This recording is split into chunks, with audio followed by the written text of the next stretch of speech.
Hey, church, it's so exciting being in Greece all week with the McDowells and with Alyssa and my family and driving in a van. Thank you, Joel, for your driving.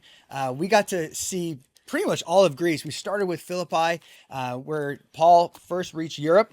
It says here in Acts 16 that Paul preached the gospel in the Agora and he started gathering a church. He first started with the slave girl and Lydia and then the jailer.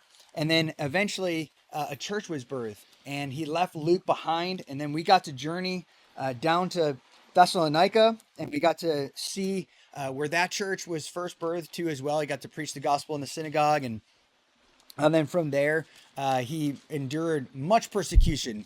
Of course, you remember in Philippi, he went to prison, and then he in Thessalonica, he had an angry mob come after him. They roughed up their friends.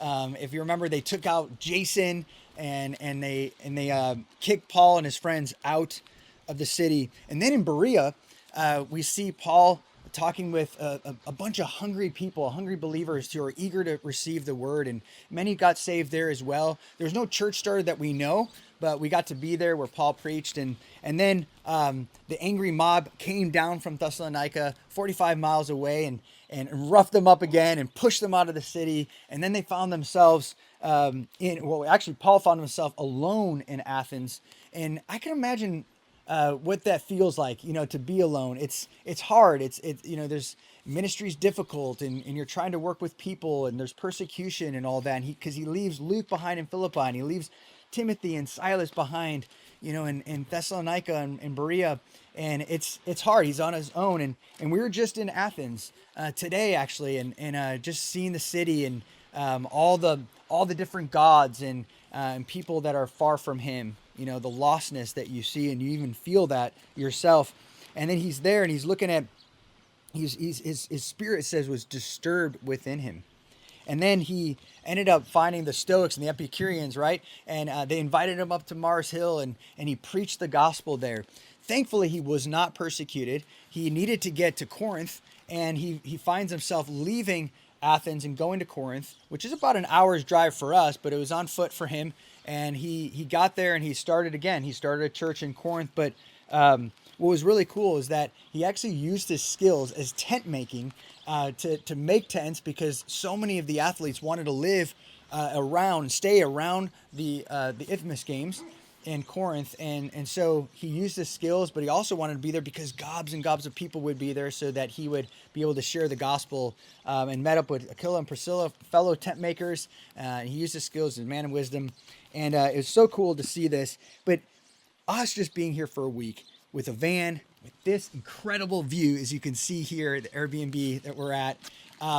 It was hard. I mean, it's hot, there's a lot of travel and all this stuff, but nothing compared to what Paul experienced. And I can imagine that, as he finally rested in Corinth, he's like, now what, Lord? What am I supposed to do? He's beginning to be persecuted, and he finds himself alone. And it says here at night in verse 9 and chapter 18 of the book of Acts says, do not be afraid. The Lord appears to him. Do not be afraid any longer, but go on speaking, and do not be silent, for I am with you, and no man will attack you in order to harm you, for I have many people in this city. And I would just imagine a huge sigh of relief. And it says, Luke writes this, it says, and he settled there for a year and a half, teaching the word of God among them. Isn't that amazing? Church, God has people in both Colombia and Portugal this summer. And I'm asking you guys to pray for three things. I'm asking you to pray that people would be saved. God has people that he has marked out for salvation. He has people there that he's going to save through our efforts. It may not happen right away, but he even says that in Corinthians, right? That we sow a seed, we water, but God brings the growth. And secondly, I want you to pray that for endurance. That, because as you can see, chapter 16 through 18 of Acts, we need endurance. We need prayer. I mean, there's been a lot of difficulties and challenges. I'm not going to go through all of them, but it's just what happens when you travel. And so let's just pray that God would protect us. We would be a people of endurance, and that God would do a great work.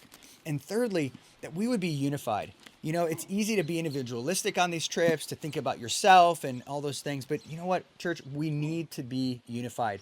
Let's love each other well. Let's make the most of our time there and make the most of our opportunity overseas. And God will bless us and we will see fruit for the years to come.